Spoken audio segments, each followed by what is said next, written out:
So when you make a decision to invest in property, it's always wise to start by setting your goals.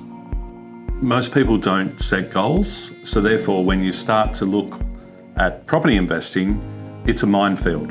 Really setting goals helps give you direction and clarity as to what you want to achieve and what your objectives are to get out the back end. The next step after that would be to understand your risk profile.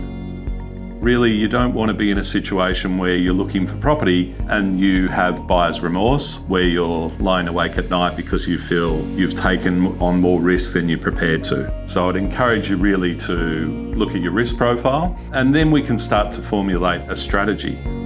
It's always advisable to have a strategy because when it comes to property investing, there are so many opportunities that you can run around in circles to the point where you procrastinate too much that you don't end up taking any action. Having a strategy allows you to have more direction and be a bit more focused and targeted as to what you're trying to achieve and what property is the right property to invest in. Of course, part of that process is to also understand your financial position. Obviously, you want to do it within your capacity and you don't want to overextend yourself and have financial difficulties in holding onto your investment. The next step would be to secure your finance. Securing the finance obviously is the oxygen to any form of property investment, because if you can't borrow the adequate amount of money, then you're not going to be able to complete your purchase or investment. So really take the time to spend time with a mortgage broker or your lender and understand your borrowing capacity and get your numbers right. The next step will be where to buy.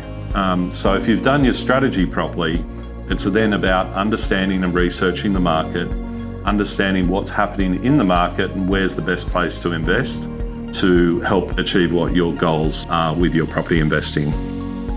Choosing the right property is quite challenging, but if you spend the time and doing the research and the analysis, then you'll be more comfortable with the decision you've made.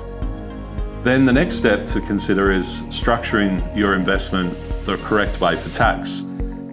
Are you investing in your own name? Are you investing in a company and trust structure, for example? Is it 50-50 with your significant partner that you're investing with? Or is there another form of advice that you need to achieve from your accountant in and around structuring it the right way for the tax benefits? Of course, then you need to consider budgeting for ongoing costs, because obviously with property, there's additional costs such as things like rates, insurances, property management fees, and so forth. So make sure you have all your numbers right and have allowed for those. But most importantly, I would always encourage you to get educated and seek professional advice, because it's not as straightforward as just going out and buying any property.